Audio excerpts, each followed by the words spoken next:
Selamat malam sahabat air hujan. Malam ini saya berada di lereng Tambora, tepatnya di Kawindatoi yang ada di Bima.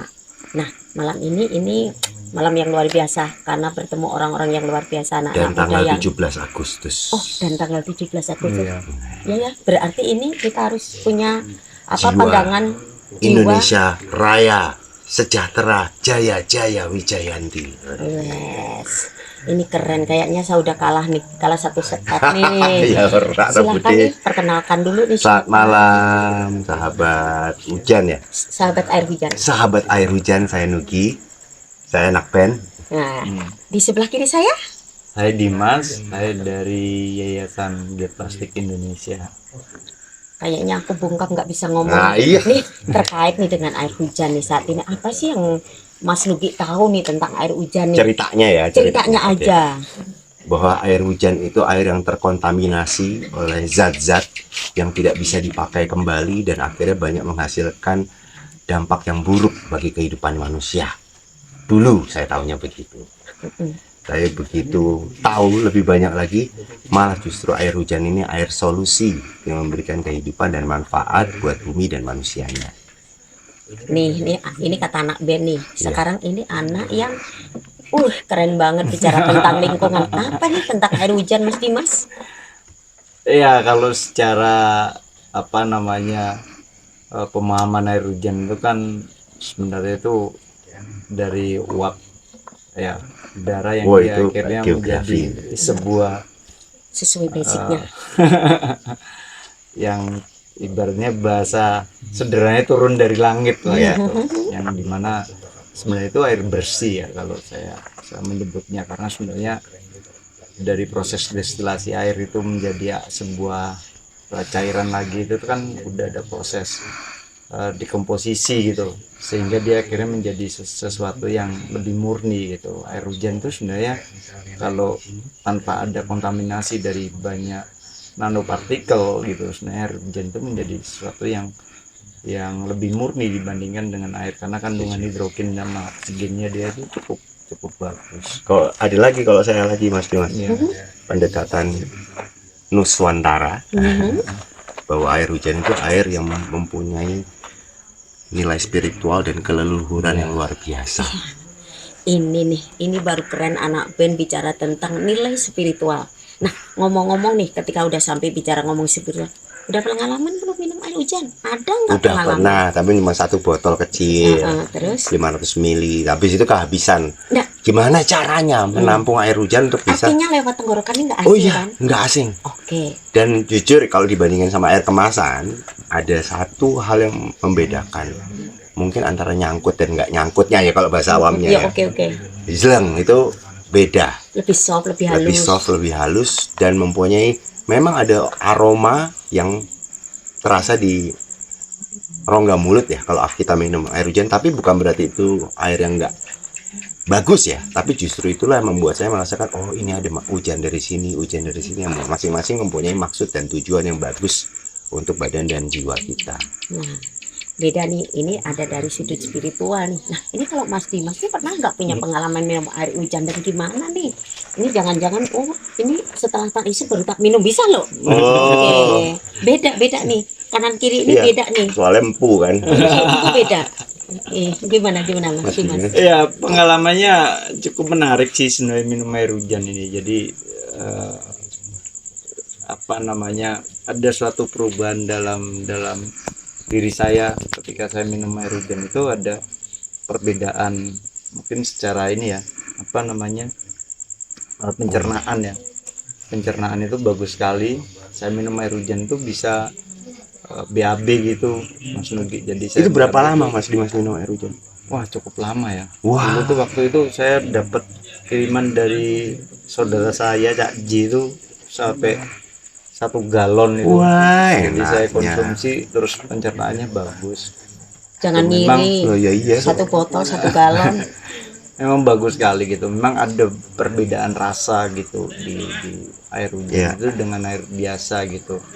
Tapi sebelumnya kan saya memang nggak tahu kan, tapi ketika dilakukan uji kemurnian secara ppH-nya itu cukup bagus, rendah sekali kemurniannya.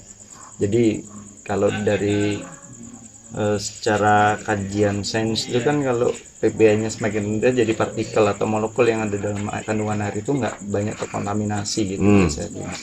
Yang Padahal saya air tahu, hujan ya, iya, yang menurut tadi aku cerita air yang terkontaminasi oleh berbagai macam Iya. partikel di udara dan Nano segala- lagi, Mas. Iya, Nah, beda kan? Iya. Cara pandainya saintifik banget. iya, Tapi punya pengalaman minum air hujan, pandangan anak pun beda lagi. iya. Walaupun saya baru minum waktu itu 500 mili. Ah, artinya begini, punya pengalaman secara umum bahwa pengalaman mereka nggak masalah kok minum air hujan. Iya. Nah, terkait dengan ini, isu yang menjadi isu santer nih saat ini kan terkait dengan sampah, kemudian dengan kelangkaan air, mulai terjadinya kelangkaan air di masyarakat.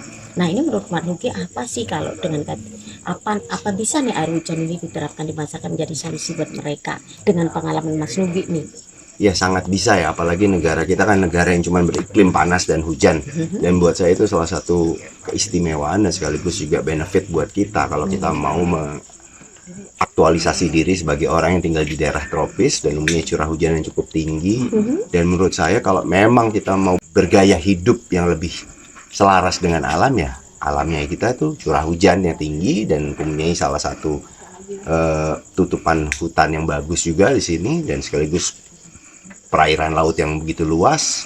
Dan menurut saya kalau misalnya semuanya memakai gaya hidup ini, yang mungkin saya sendiri pun waktu zaman kecil sering dibawa ke rumah yang ada buat penampungan air hujan kan.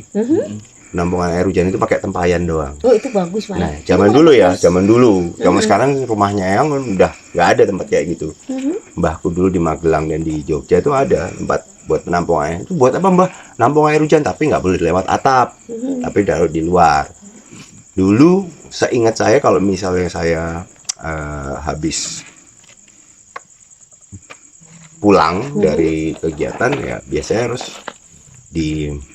direbus, tapi waktu itu air hujannya direbus untuk diminum. Dan waktu itu saya nggak ingat rasanya gimana, cuma saya ngerti bahwa itu tadahan air hujan yang dipakai untuk rumah Dan diminum ya. waktu itu juga nggak masalah kan? Ketika Ya, sampai sekalipun hari ini saya direbus. dengan usia segini masih nggak ada masalah gitu. Berarti ada pengalaman juga ya waktu Zaman dulu, Anda tapi minum. aku nggak ngerti air hujan ini treatmentnya seperti apa, tapi langsung. Nah, itu Oke. aja aku udah pernah bahwa ternyata mempergunakan air hujan pernah dilakukan leluhur-leluhur kita, yang ternyata sekarang dipotong lepas oleh segala macam paradigma cara berpikir yang menurut saya sangat disayangkan kalau hilang.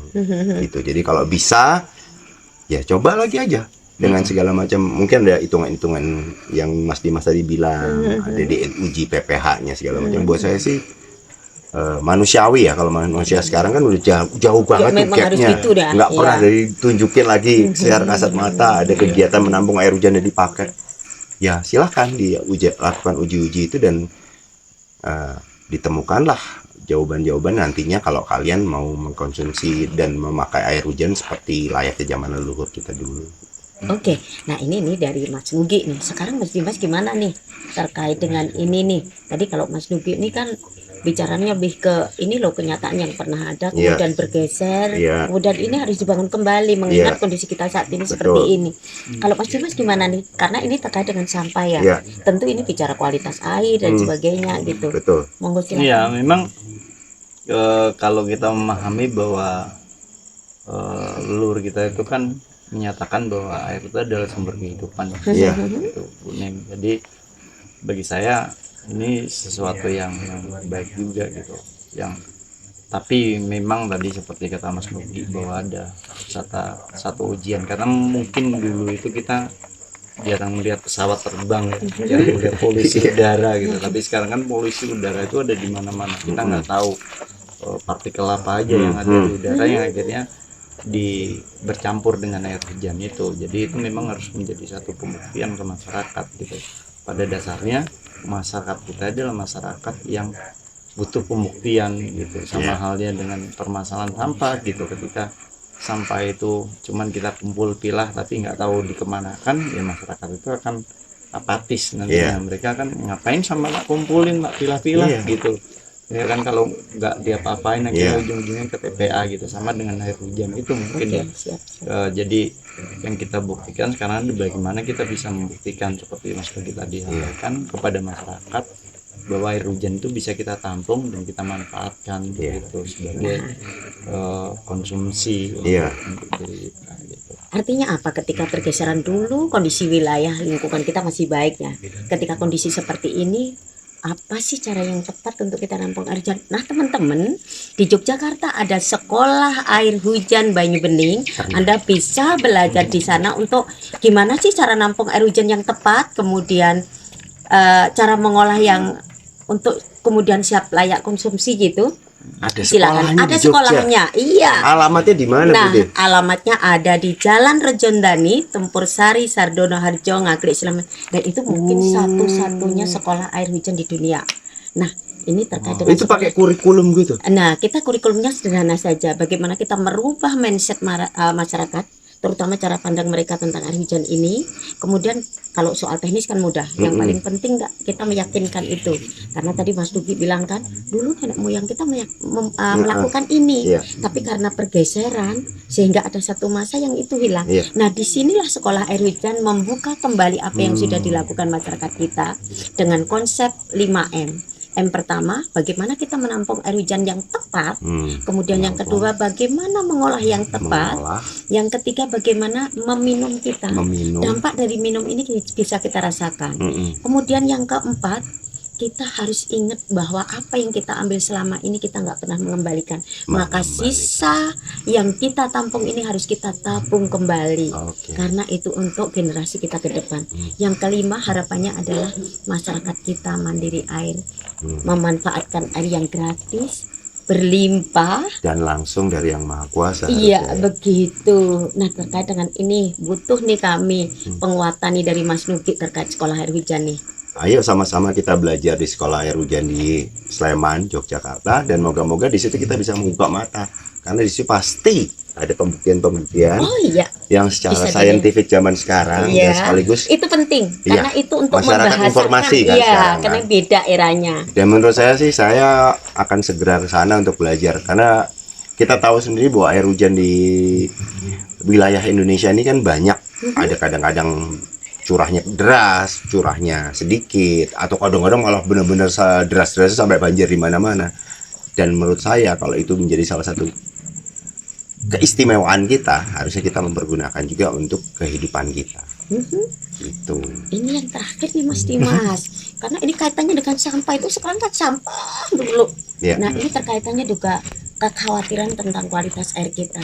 Bagaimana nih tanggapannya dengan sekolah air hujan nih Mas Dimas? Bisa nggak kolaborasi nih dengan misalnya sekolah sampah? Ya, bisa kita kolaborasikan gitu. Untuk kita menuju masyarakat yang tentunya sejahtera. Amin.